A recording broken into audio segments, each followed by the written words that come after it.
Ku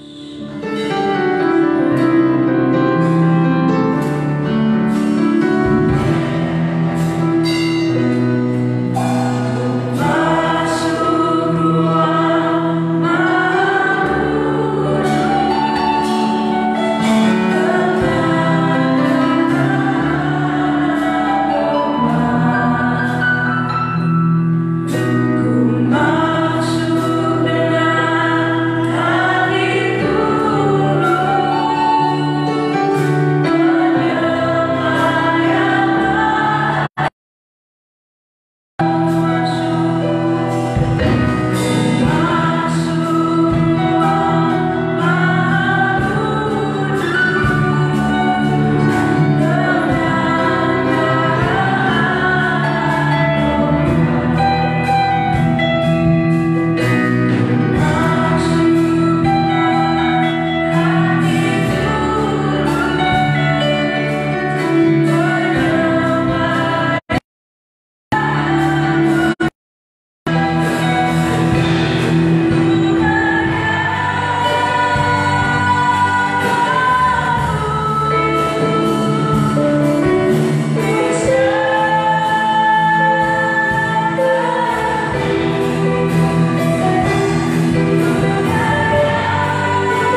ada waktu, ada hari yang Tuhan berikan kepada kami, sehingga kami boleh datang kembali pada kesempatan yang ada ini Tuhan, untuk datang beribadah kepada Engkau. Waktu saudara-saudara kami yang lain, Tuhan berikan kesempatan bagi mereka, seperti Tuhan berikan kesempatan bagi kami, untuk kami datang bersama-sama sujud di hadapan Tuhan, memuliakan nama, meninggikan nama, menyembah nama yang Maha Kudus. Terima kasih Bapa Surga, pimpin ibadah ini Tuhan dari awal sampai pada akhirnya Tuhan, supaya kami boleh merasakan ada hadirat Allah, kami boleh merasakan lawatan Allah itu, supaya kami undang Tuhan hadir di tempat ini, memimpin jalannya ibadah kami Tuhan. Terima kasih Bapa Surga, hamba-hamba Tuhan yang bertugas pada sore hari ini Tuhan, kami serahkan mereka di dalam tangan Tuhan, berikan senantiasa hikmat, kuasa dan kurapan yang khusus daripada Engkau Tuhan, sehingga apa yang mereka kerjakan menjadi berkat bagi kami semua, menjadi berkat bagi pribadinya, teristimewa menjadi berkat bagi Engkau Tuhan. Iblis kuasa kegelapan yang coba-coba mengganggu jalan ibadah kami, satu hati satu iman kami tolak Tuhan di dalam nama Tuhan Yesus. Lawan kami dengan urapan kuasa Roh Kudus saja Tuhan, supaya kami boleh merasakan senantiasa berkat-berkat yang heran yang ajaib daripada Engkau Tuhan. Terima kasih dalam surga, kuduskan kami, ampuni kami Bapa, basuh sucikan kami dengan kuasa Tuhan, agar kami layak beribadah sore hari ini kepada Tuhan. Terima kasih Tuhan, itu sebabnya kami akan mulaikan ibadah ini dengan pengucapan syukur di dalam nama Tuhan Yesus Kristus sebagai Tuhan dan Juru Selamat kami yang hidup. Haleluya, amin. Ya, kita tetap bangkit berdiri, saudara bersuka cita saat sore hari ini, amin. Ya, kita tetap angkat pujian kembali, masuk gerbang yang bersyukur, kita melakukan Dia sebab Dia Allah yang baik.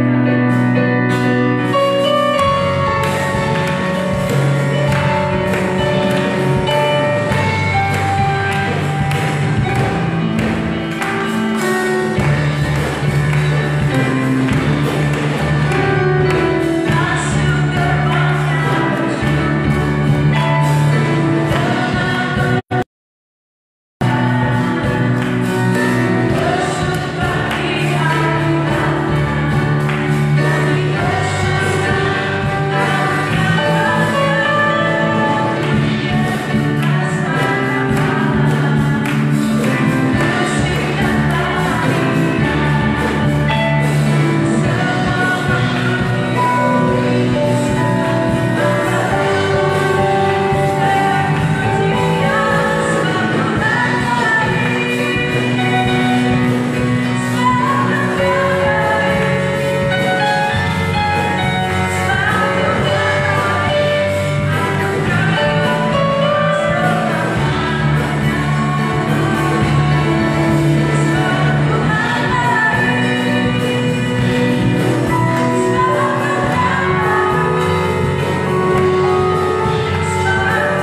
Shalom semuanya.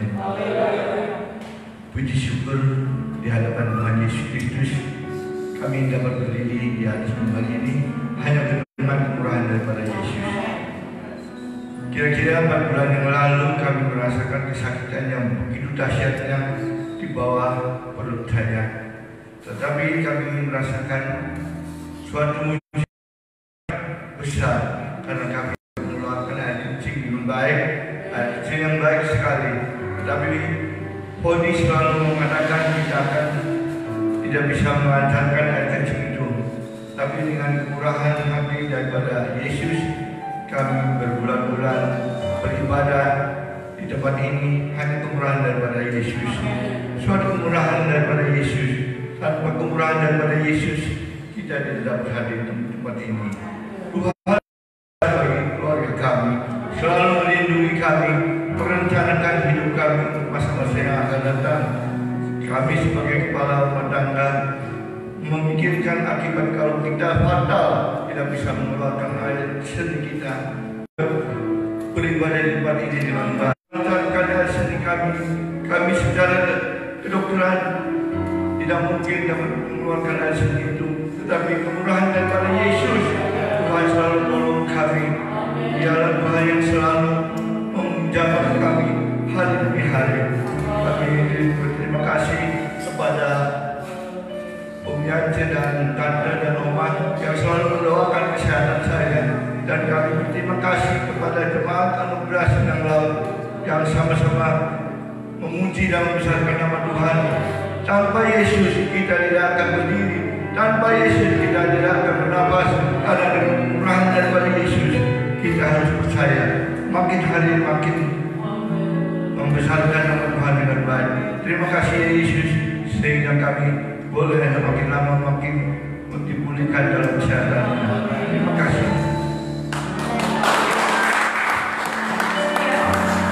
Kesaksian yang berada kita semua, amin, bahwa Allah yang kita sembah sampai hari ini tak pernah terlambat untuk senantiasa menolong kehidupan kita semua. Bahwa bagi kita mustahil, tapi bagi Tuhan tidak ada yang mustahil, amin. Saya undang saudara semua kembali bangkit diri.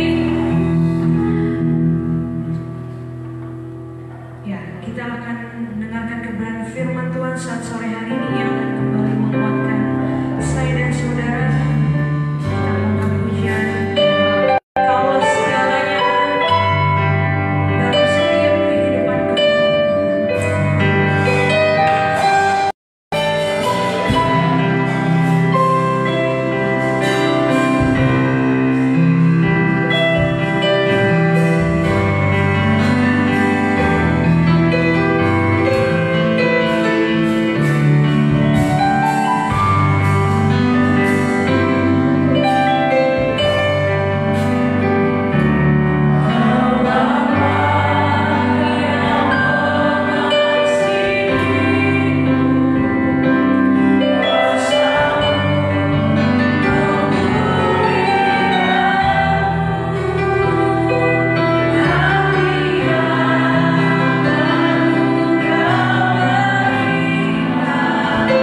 menyertakan kami. Terima kasih Bapa yang baik. Tiba-tiba saat bagi kami mendengarkan dan kebenaran firman-Mu Tuhan. Untuk itu Tuhan Kau rapi kami, pribadi lepas pribadi. Membukakan setiap hati Tuhan pikiran kami, sehingga apa yang kami dengar dapat boleh kami lakukan menjadi firman dalam kehidupan kami. Dan terima kasih Tuhan, Kau berkati hamba-Mu yang sudah membawa kami masuk dalam kehidupan-Mu. Berikan hikmat mereka, kebijaksanaan dalam kehidupannya Tuhan, pelayanan yang Kau berkati, sehingga menjadi berkat bagi sekelilingnya Tuhan. Terima kasih Tuhan, kami siap mendengarkan firman-Mu. Namun sebelumnya Tuhan, kami akan memberikan persembahan. Kau berkati tangan-tangan kami Tuhan, sehingga apa yang kami persembahkan itu yang terbaik dari kami untuk Tuhan. Terima kasih Bapa yang baik, kami siap mendengarkan kebenaran firman-Mu. Kami siap diberkati dalam nama Tuhan Yesus Kristus. Haleluya. Amin. Puji Tuhan, saudara silakan duduk. Sebelum kita mendengarkan firman Tuhan, sebelum tangan-tangan kita terulur memberkati pekerjaan Tuhan di tempat ini, kembali saya bacakan dalam Hosea pasal 4 ayat yang ke-6 bagian A yang firman Tuhan. Umatku binasa karena tidak mengenal Allah. Bisa bilang amin? Selamat memberi, selamat mengembalikan persepuluhan. Tuhan Yesus memberkati. Oke, kita akan jalankan korban persembahan kembali dan nanti akan jalankan korban persembahan saudara Deo Sianturi. Kita akan pujian dalam pada Tuhan dengan syarat.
Mari kita berdoa.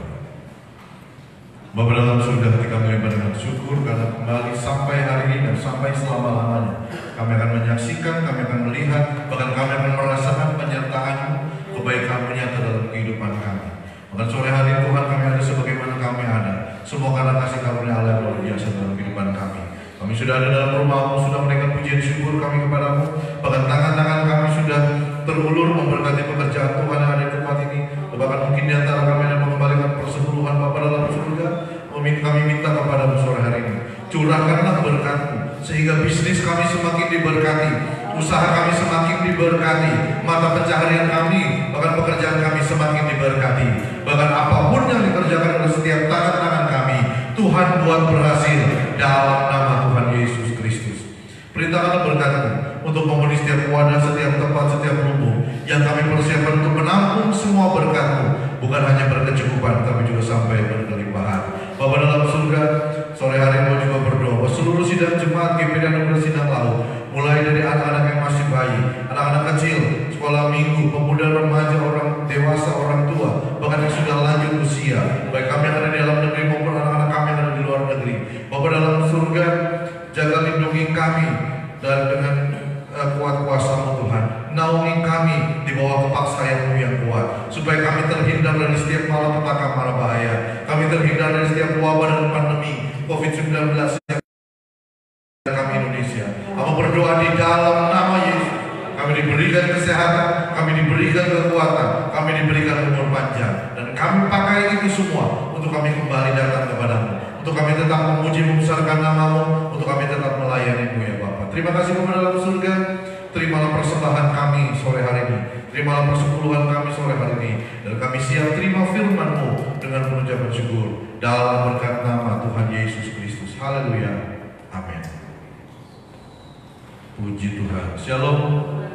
Saudara bersukacita sore hari ini, amin. Bapak Ibu Saudara dikasih oleh Tuhan, kalau hari ini saudara dan saya masih banyak pergumulan yang kita panjatkan, kalau sampai hari ini saudara pujian, nikmati setiap proses itu. Karena saya yakin dan percaya ada berkat-berkat Allah. Kita semua, ya saya catat di sini yang pertama. Kenapa Tuhan izinkan ujian itu terjadi? Tuhan mau agar kita tidak lagi jadi kanak-kanak. Tuhan mau agar kita naik ke level yang lebih tinggi dari hari ini. Dan saya, kita semakin dewasa di hadapan Tuhan. Yang setuju bilang amin. Ya. Hidup kekristenan itu ada level, saudara. Karena kita harus naik lagi dari hari ini. Ya. Jadi ketika Tuhan izinkan ujian ini terjadi dalam hidup saudara dan saya, saudara tahu Ayub mengalami siap. Bahkan mungkin sampai hari ini mungkin belum ada apa yang dialami oleh Ayub. Padahal Alkitab mencatat dalam Ayub pasal 1 ayat yang pertama, 2 dan ketiga. Ayub itu seorang yang saleh. Ayub itu seorang yang jujur. Dia takut Tuhan. Dia menjauhi kejahatan. Kurang sempurna apa Ayub? Ya, kurang keren apa sih Ayub ini? Dia seorang kepala rumah tangga dengan 3 orang anak perempuan dan 7 anak laki-laki. Hartanya banyak, dombanya banyak, kambing dombanya banyak, untanya banyak, budaknya pun banyak. Tapi kenapa Tuhan izinkan? Ya, Ayub harus mengalami ujian yang sangat berat. Tapi kenapa Tuhan harus izinkan Ayub harus hilang semuanya? Harus meninggal semua, 3 anak perempuannya meninggal semua, hartanya yang tadi saya sebutkan satu persatu, untanya habis, bahkan para pegawainya, para budaknya habis semua. Kenapa itu? Tuhan juga tidak tinggalkan saudara dan saya. Amin. Amin. Iya, coba kita buka Ayub pasalnya yang pertama.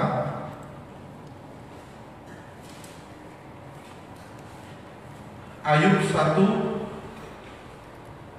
ayat 1, 2 dan 3. Ada seorang laki-laki di tanah Uz bernama Ayub. Orang itu saleh, perhatikan, jujur, ia takut akan Allah dan menjauhi kejahatan. Ia mendapat 7 anak laki-laki dan 3 anak perempuan. Saudara perhatikan ayat yang ketiga. Ini hartanya Ayub. Ia memiliki 7.000 ekor kambing domba, 3.000 ekor unta, 500 pasang lembu, 500 keledai betina, dan budak-budak dalam jumlah yang sangat besar, sehingga orang itu, Ayub itu, ya, adalah yang terkaya dari semua orang yang ada di sebelah timur. Saudara perhatikan, firman Tuhan sendiri yang berkata, firman Tuhan juga mencatat bahwa Ayub adalah orang terkaya pada waktu itu. Tapi ketika Tuhan menyatakan kuasa, Tuhan harus mengizinkan ujian terhadap hidup Ayub. Apa yang saya bacakan tadi habis. Tapi apakah Ayub mengutuki Tuhan? Sama seperti istrinya yang bilang kepada Ayub, Pak, kutukilah Allahmu, lalu matilah. Bayangkan saudara, seorang istri yang harusnya pewaris tahta kerajaan Allah, seharusnya menjadi seorang penolong buat suaminya. Justru dia mengajak bunuh diri massal. Tapi Ayub sayang sama istrinya. Dia tegur istrinya pada waktu itu. Dia bilang, perkataanmu seperti perempuan gila. Engkau hanya menginginkan yang baik saja dari Tuhan.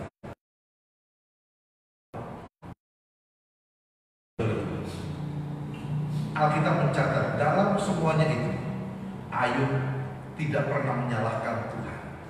Artinya Ayub dia tahu. Bahkan Ayub dia bilang, dengan telanjang aku keluar dari kandungan ibu. Dengan telanjang juga aku akan kembali ke dalamnya. Tuhan yang memberi, Tuhan yang mengambil.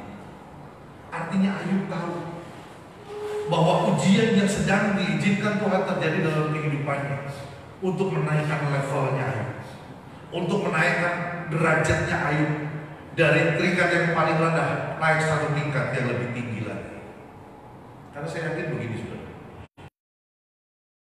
naik level yang lebih tinggi, maka kepercayaan Tuhan dalam hidup saudara pasti naik. Kalau kepercayaan Tuhan sudah naik, berkat naik apa tidak? Pasti naik. Kalau kita sudah pada level tertinggi, maka berkatnya pun naik. Berkat apa? Berkat semuanya, kesehatan, kekuatan, umur panjang, sukacita dan lain sebagainya. Itu pasti naik, saudara. Levelnya naik, pasti berkatnya juga naik. Karena kepercayaan yang Tuhan beri dalam hidup saudara dan saya pun naik. Itu saudara lihat bagaimana Ayub ketika dia belum mengalami ujian, dia menjadi seorang yang kaya raya. Ketika dia mengalami ujian, habis semua. Dan setelah dia melewati ujian, Allah memberkati Ayub. Ayub 42. Ayub 42 saya akan baca mulai dari ayatnya yang ke-10. Lalu Tuhan memulihkan keadaan Ayub setelah ia meminta doa untuk sahabat-sahabatnya, dan Tuhan memberikan kepada Ayub berapa? 2 kali lipat dari segala kepunyaannya dahulu. Amin. Ini yang saya bilang tadi. Kalau kita naik level, berkatnya pun pasti naik. Karena kepercayaan juga naik. Apakah Ayub berpikir bahwa Tuhan akan memberkati dia 2 kali lipat? Saya rasa tidak. Tapi Ayub ikhlas. Dia lakukan segala sesuatu. Dia lakukan, Tuhan izinkan ujian itu terjadi. Lihat di ayatnya yang ke-12. Tuhan memberkati Ayub dalam hidupnya yang selanjutnya lebih daripada dalam hidupnya yang dahulu. Ia mendapat 14.000 ekor kambing domba, 6.000 unta, 1.000 pasang lembu, dan 1.000 ekor keledai betina. Ia juga mendapat 7 orang laki dan 3 orang anak perempuan. Dan anak perempuan yang pertama diberinya nama Yemimah, yang kedua Keisia, dan yang ketiga Keren Hapuk. Di seluruh negeri tidak terdapat perempuan yang secantik anak-anak Ayub, dan mereka diberi ayahnya milik pusaka di tengah-tengah saudara-saudaranya laki-laki. Ya. Ayub naik ke level selanjutnya dengan berkat yang lebih tinggi dari sebelum kejadian itu. Contoh lain saudara bisa baca dalam kitab Kejadian, bagaimana seorang pemuda yang bernama Yusuf. Yusuf sudah mendapat mimpi bahwa dia akan menjadi seorang yang besar. Tapi pengalaman itu atau situasi itu tidak membuat Yusuf sombong. Yusuf harus melewati ujian. Yusuf harus melewati proses yang tidak sebentar, saudara. Kurang lebih 13 tahun Yusuf melewati proses itu. Sampai apa yang dia mimpikan 13 tahun yang lalu, Tuhan nyatakan. Ya, dia menjadi orang nomor 2 di Mesir. Dia menjadi orang yang dipimpin oleh Tuhan untuk memberkati bangsanya sendiri, termasuk keluarganya pada waktu itu. Berkat Yusuf besar nggak? Berkat Yusuf bertambah nggak ketika waktu dia 13 tahun? Bertambah, saudara. Dia dari yang 13 tahun lalu dia hanya seorang anak, dia seorang adik dari sekian bersaudara. Tapi 13 tahun kemudian Tuhan angkat Yusuf menjadi orang nomor 2 di Mesir. Tuhan angkat Yusuf menjadi orang penting di Mesir. Tuhan mendahulukan Yusuf untuk menjadi Yusuf menjadi berkat buat keluarganya. Itu kan berkat yang saya bilang tadi. Waktu dia menjadi anak, menjadi seorang adik dari sekian bersaudara, Tanggung jawab dia kan hanya mengantarkan makanan setiap hari ke kakak-kakaknya yang bekerja, yang di ladang dan lain sebagainya. Tapi ketika Tuhan angkat dia menjadi orang nomor 2 di Mesir, tanggung jawab Yusuf lebih besar. Sebelum waktu dia diuji oleh Tuhan, izinkan ujian terjadi dalam kehidupan Yusuf. Jadi ketika ujian itu terjadi, ketika level kita naik, berarti itulah rencana Tuhan dalam hidup saudara dan saya. Ujian itu Tuhan izinkan terjadi dalam kehidupan kita. Makanya kalau hari ini saudara masih bergumul, tetaplah bergumul. Nikmati pergumulan itu. Kalau saudara hari ini masih menghadapi ujian demi ujian, saya juga mau katakan, nikmati ujian itu. Kerjakan sampai selesai. Karena saya yakin ada pelangi, pasti ada pelangi sehabis hujan. Pasti ada sukacita di balik sukacita yang saudara dan saya alami. Amin. Amin. Ya, ujian itu kan ibarat sukacita. Ujian itu kan mungkin membuat kita tidak bisa bersukacita dan lain sebagainya. Tapi ketika kita lewati ujian dan hasilnya bagus, hasilnya memuaskan, bukankah itu sukacita buat kita? Bukankah itu pelangi sehabis hujan? Makanya nikmati kalau ujian yang sedang saudara dan saya hadapi. Yang kedua, kenapa Tuhan izinkan saudara dan saya harus mengalami ujian? Yang pertama tadi agar level kita naik. Yang kedua agar saudara dan saya mau terus belajar. Belajar mengasihi Tuhan, belajar bagaimana kita melayani Tuhan, bagaimana kita belajar bagaimana kita mengasihi Tuhan lebih dari segala-galanya. Saudara, apa yang terjadi hari ini buat bangsa dan negara kita Indonesia? Harusnya di sini kita menjadi proses pembelajaran. Ya, saya mau katakan begini kepada saudara. Sebelum masa pandemi, saudara yang tadinya rajin, maka di era new normal, bahkan di normal nanti, saudara harus lebih rajin daripada hari yang kemarin. Amin. Karena diperkirakan kehidupan normal itu mulai Januari. Kita kan masuk new normal nih, adaptasi kebiasaan baru. Nah, katanya Januari itu baru kebiasaan normal. Jangan sampai sebelum pandemi kita sudah di era new normal kita mulai mundur. Normal kita terhilang dari gereja. Justru saya ingin, ya ayo kita sama-sama melangkah, ayo kita sama-sama naik level yang sama menikmati berkat-berkat Tuhan. Karena wabah ini, pandemi ini adalah ujian buat bangsa dan negara kita Indonesia. Wabah ini adalah ujian buat saudara dan saya. Kita mau naik level apa tidak? Karena bagi saya bukan soal kapan wabah ini berakhir. Bagi saya pribadi, ya, saya mau ketika semuanya ini kembali normal, saudara dan saya punya spirit, punya semangat yang lebih lagi ketika sebelum pandemi ini terjadi. Kalau sebelum pandemi kita malas, selama pandemi, bahkan selesai semuanya, kita hidup normal kembali. Kita harus lebih menggebu-gebu ketika sebelum pandemi ini terjadi. Amin. Makanya ini proses belajar. Proses belajar. Di mana kita harus nurut, di mana kita harus taat, di mana kita harus mengasihi Tuhan lebih dari segala-galanya. Ingat ya, kita surat Roma katakan, siapakah yang dapat memisahkan aku dari kasih Tuhan?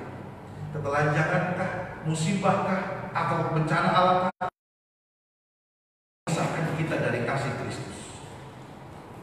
Makanya wabah ini tidak akan pernah memisahkan saudara dan saya dari kasih Kristus, kecuali ya. Jadi mari yang kedua, kenapa Tuhan izinkan ujian ini terjadi? Supaya saudara dan saya terus belajar. Belajar terus belajar. Saya sebagai hamba Tuhan, kami masih terus belajar untuk bagaimana kami mengasihi Tuhan, untuk bagaimana kami mengasihi jemaat, bagaimana kami memberikan yang terbaik buat pelayan jemaat dan lain sebagainya. Dan kami pun selalu berdoa supaya ketika pandemi ini semua selesai, pandemi ini sudah berakhir, dan kita masuk sama-sama menyongsong di era kehidupan yang normal kembali. Maka jemaat GPD Anugerah Sindang Laut menjadi jemaat yang luar biasa untuk Tuhan. Iya kan? Apa gunanya pandemi berakhir, tapi saudara justru jauh dari Tuhan? Lebih baik pandemi ada, saudara tetap cinta Tuhan, daripada pandemi berakhir, saudara justru jauh dari Tuhan. Tapi lebih bagus lagi, pandemi ini berakhir, saudara semakin cinta Tuhan. Amin. Makanya belajar. Ini adalah proses belajar untuk saudara dan saya lebih mengerti lagi rencana Tuhan. Ini adalah proses belajar di mana saudara dan saya semakin tahu, semakin mengerti apa maksud Tuhan, apa kehendak Tuhan dalam hidup kita. Pasti ada rencana Tuhan buat Indonesia, ada rencana Tuhan buat saudara dan saya. Yang ketiga, kenapa Tuhan izinkan ujian ini terjadi? Kenapa Tuhan izinkan saudara dan saya harus diuji? Yang ketiga, agar kita selalu melihat Tuhan dalam hidup kita. Saya bilang amin. Kenapa Tuhan izinkan ujian ini terjadi? Ujilah aku Tuhan, agar saudara dan saya selalu melihat Tuhan ada dalam hidup kita. Artinya begini saudara, ketika kita menghadapi pergumulan, ketika kita menghadapi tantangan, ketika kita menghadapi proses, yakinlah bahwa ketika kita melewati proses, ketika kita menghadapi ujian, Tuhan ada bersama-sama dengan kita. Dan kita tidak gugup, kita tidak panik, tapi kita tenang menghadapi ujian itu. Kenapa? Saya lihat Tuhan dalam masalah ini. Saya lihat Tuhan dalam kehidupan ini. Saya lihat Tuhan ketika saya mengerjakan ujian ini. Jangan sudah lihat Tuhan, tapi kita masih panik. Sudah lihat Tuhan, kita masih pelin-pelan. 5 detik yang lalu ngomong ini, setelah itu beda lagi. Ya, justru ujian ini terjadi dalam hidup saudara dan saya supaya kita jangan seperti murid-murid Yesus yang bilang ayo kita bertolak ke seberang. Mereka ada dalam satu perahu dengan Yesus, tapi mereka membiarkan Yesus tertidur di buritan. Oke. Mungkin murid-murid berkata, kalau soal melaut kami lebih jago dari Yesus. Siapa Yesus? Yesus itu anak tukang kayu. Sementara Yohanes, Yakobus, anak Zebedeus, mereka adalah pelaut-pelaut yang dulu. Mereka adalah nelayan-nelayan yang sudah tahu spot-spot mana yang banyak ikannya, kapan mereka harus tebarkan jala, kapan mereka harus turunkan layar dan lain sebagainya. Tapi kapasitas Yesus ada di dalam perahu. Bukan soal dia anak tukang kayu atau dia bukan seorang nelayan. Kapasitas Yesus ada dalam perahu itu adalah Tuhan dan Juru Selamat buat murid-murid, buat saudara dan saya hari ini. Amin. Kita ada bersama-sama dengan Yesus dalam perjalanan hidup kita. Tapi ketika ada masalah kita tidak melihat Yesus. Padahal Yesus ada bersama dengan kita. Jangan tunggu nanti tertekan dulu. Jangan tunggu nanti kita menghadapi masalah dulu baru kita teriak, "Guru, kami binasa." Padahal kan Yesus ada bersama-sama dengan mereka. Yesus ada bersama-sama dengan kita. Makanya Tuhan izinkan ujian ini terjadi agar saudara dan saya selalu melihat Yesus. Dan ketika kita sedang menghadapi ujian dan kita melihat Yesus ada dalam hidup kita, maka Ulangan 14 ayat 14 terjadi dalam hidup kita. Allah akan berperang ganti kamu dan kamu akan diam. Amin. Kalau Allah yang berperang ganti kita, dia di depan atau di belakang? Kalau Allah berperang ganti saudara dan saya, dia ada di depan atau di belakang? Ada di depan. Kalau Allah bilang, aku akan berperang ganti kamu, dan kamu diam saja, tapi kita yang di depan. Justru ketika Allah bilang, aku akan berperang ganti kamu, dia ada di depan. Dia siap membentengi saudara dari setiap serbuan iblis. Dia berdiri di depan saudara. Untuk apa? Supaya saudara aman di belakang. Supaya saudara hanya duduk tenang, saudara hanya berdoa. Dan biarkan Tuhan yang berperang ganti kita. Maka kemenangan, kesuksesan, dan sebagainya menjadi bagian hidup saudara dan saya. Amin. Amin. Enak kan kalau Tuhan berperang ganti kita. Dia berdiri di depan kita. Dia berperang lawan kita, kita cuma diam aja di belakang. Diam di sini bukan berarti kita hanya ongkang-ongkang kaki, bukan. Diam di sini kita berlutut, kita berdoa. kita mengangkat tangan dan biarkan Tuhan yang berperang ganti kita. Saya jamin pasti menang. Loh, Tuhan di depan dia. Masa Tuhan kalah? Siapa yang bisa kalahkan Yesus? Nggak ada. Makanya ketika Tuhan izinkan ujian terjadi dalam hidup kita, supaya saudara mata kita semakin melihat Yesus ada bersama-sama dengan kita. Saudara perhatikan ya, tidak pernah terbersit sedikit pun dalam pikiran Yesus dan hatinya Yesus untuk tinggalkan saudara. Ketika kita ada dalam masalah maupun tidak ada dalam masalah, tidak pernah terbersit sedikit pun dalam hati Yesus untuk meninggalkan kita. Justru yang harus kita waspadai adalah ego kita, keakuan kita. Yesus tidak mungkin tinggalkan kita. Kita yang tinggalkan Yesus itu mungkin. Makanya ini yang harus kita waspadai. Ini yang harus kita jaga. Amsal katakan, jagalah hatimu dengan segala kewaspadaan, karena dari situlah terpancar kehidupan. Jaga hati untuk kita. Saudara dan saya pribadi, kita yang harus tetap menjaga dalam selalu dekat dengan Tuhan, selalu membaca kebenaran firman Tuhan. Supaya ketika menghadapi ujian, kita selalu melihat Yesus. Ketika menghadapi ujian, kita selalu melihat Tuhan ada bersama dengan kita. Dalam Matius 28 ayat 20 bagian terakhir, dan ketahuilah, aku menyertai kamu senantiasa sampai kepada akhir zaman. Senantiasa, selalu. Sampai kapan? Akhir zaman. Kapan akhir zaman? Kalau minggu depan akhir zaman, berarti minggu depan Yesus selalu bersama dengan kita. Tapi kita tidak tahu kapan akhir zaman. Yang jelas yang saya tahu, Yesus selalu bersama-sama dengan kita. Yesus selalu ada dalam setiap musim hidup kita. Amin. Amin. Jadi kalau hari ini saudara sedang menghadapi masalah, saudara sedang menghadapi ujian, jangan saudara berpikir saya kok dewekan baik, langkah sama-sama. Enggak. Ada sepasang mata yang selalu memperhatikan saudara. Ada sepasang tangan yang siap untuk memeluk saudara. Ada sepasang kaki yang siap untuk berjalan mendekati saudara. Bahkan ada satu mulut yang siap berkata dan membisikkan di telinga saudara, ini aku, jangan takut. Aku bersama dengan engkau. Dia adalah Yesus, Tuhan dan Juru Selamat dalam hidup saudara dan saya. Saya ingin saudara bangkit berdiri. Saya serahkan kepada Ibu Gembala. Musik dulu.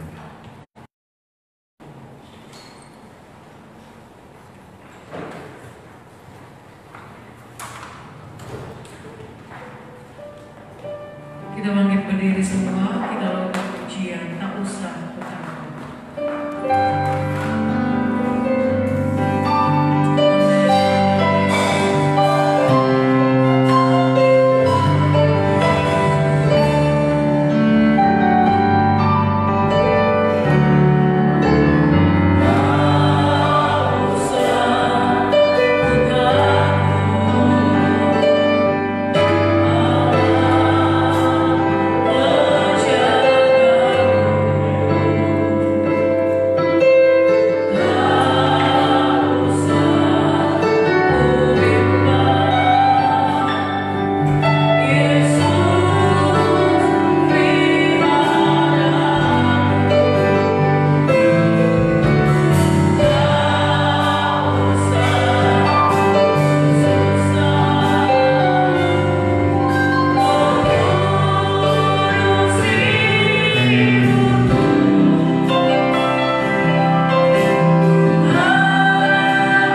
Sudah diberkati dengan firman Tuhan. Dengarkan pengumuman dan jadwal ibadah sepekan. Selasa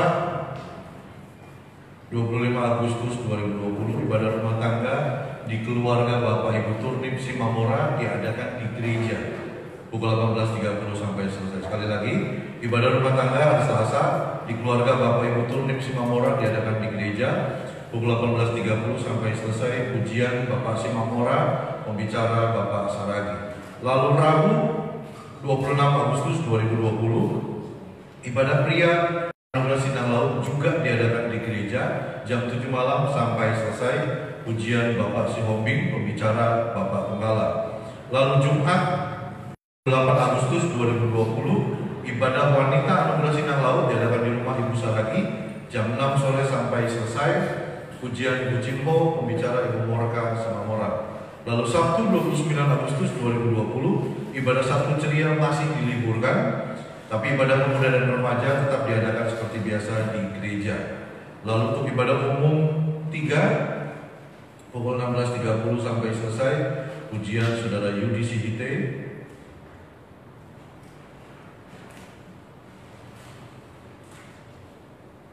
Lalu singer Saudari Keisha dan Saudara Deo, pembicara Bapak Gembala dan pemusik ya Saudara Samuel dan Bapak Gembala. Saya rasa itu saja pengumuman. Lalu Saudara, amplop sumbangan ulang tahun gereja yang sudah Saudara terima, Saudara sudah isi, silakan Saudara bisa kumpulkan, Saudara bisa titipkan ke Ibu Gembala atau Ibu Paulus, nanti akan diserahkan ke Ibu Nebal. Ya, amplop sumbangan. Saudara yang belum terima amplop, silakan Saudara pakai amplop bebas. Kalau Saudara di rumah ada amplop, silakan Saudara bisa pakai amplop Saudara sendiri, tulis nama di amplop itu. Ya, mari saya undang Saudara semua untuk bangkit berdiri. Terima kasih buat kehadiran Bapak Ibu, Saudara-saudari. Tuhan Yesus memberkati. Kita tundukkan kepala, kita berdoa. Bapa dalam surga, terima kasih Tuhan, kami limpah dengan syukur karena kami boleh beribadah sore hari ini. Semua karena kasih kemurahan Allah. Kami diberkati dalam ibadah sore ini, diberkati lewat pujian, diberkati lewat kesaksian. Kami sangat yakin dan percaya mujizat itu masih ada, mujizat itu masih berlaku, dan kami akan terus menyaksikan mujizat demi mujizat terjadi dalam kehidupan kami. Kami juga diberkati lewat kebenaran firman. Terima kasih Tuhan, kalau Tuhan izinkan ujian terjadi dalam kehidupan kami, karena Kau mau kita kami layak level yang lebih tinggi. Dan kami terus belajar dan kami selalu melihat Engkau dalam setiap pergumulan dan ujian-ujian yang kami hadapi hari ini. Terima kasih kepada dalam surga. Terima kasih Roh Kudus. Kami tetap berdoa buat bangsa dan negara kami Indonesia supaya cepat sembuh, supaya cepat pulih, dan kami hidup normal. Nama Allah yang dipuji dan dimuliakan. Kami berdoa buat Presiden dan Wakil Presiden, buat Bapak Insinyur Joko Widodo dan Bapak Haji Ma'ruf Amin. Tuhan berkati Presiden dan Wakil Presiden kami, berikan hikmat dengan marifat dan kebijaksanaan dalam setiap mengambil setiap keputusan yang terbaik buat bangsa dan negara kami. Menteri Kabinet yang ini Tuhan, bahkan anggota PR, DPR, Tuhan berkati mereka, para dokter, para relawan, tim medis yang bekerja penanganan COVID-19 ini, bahkan anggota TNI, Polri, semua jajarannya telah berdoa dalam nama Yesus, diberkatilah mereka semua yang setiap hari harus menangani, yang setiap hari harus berurusan dengan orang-orang yang terdampak COVID-19 ini. Aku juga berdoa buat Gubernur dan Wakil Gubernur Jawa Barat, Wali Kota dan Wakil Wali Kota Cirebon, Bupati dan calon Wakil Bupati Cirebon. Aku berdoa buat Kepala Yesus, bila nama Tuhan dipuji dan dipermuliakan. Juga berdoa buat Sindang Laut dan sekitarnya, buat semua orang-orang yang ada di Sindang Laut ini, biar mereka semakin hari semakin disiplin untuk menjaga jarak, untuk memakai masker dan lain sebagainya. Aku berdoa dalam nama Yesus Kristus. Terima kasih kepada dalam surga. Masing-masing sertai perjalanan kami, baik kami yang berjalan kaki dengan motor atau dengan mobil, baik kami yang datang dengan kendaraan pribadi atau kendaraan umum. Allah Immanuel yang menyertai kami sampai selama-lamanya. Akhirnya Bapak Ibu Saudara-saudari, mari kami kedua tangan dan terima berkat. Sidang jemaat yang dikasih oleh Tuhan, kembalilah pulang ke rumah masing-masing dengan membawa berkat dan Tuhan Yesus Kristus, persekutuan kekuatan dan pengurapan dari Allah Kudus menyertai memberkati saudara dan saya sore ini sampai selama-lamanya. Terimalah berkat ini dengan ucapan syukur dalam berkat nama Tuhan Yesus Kristus. Yang kita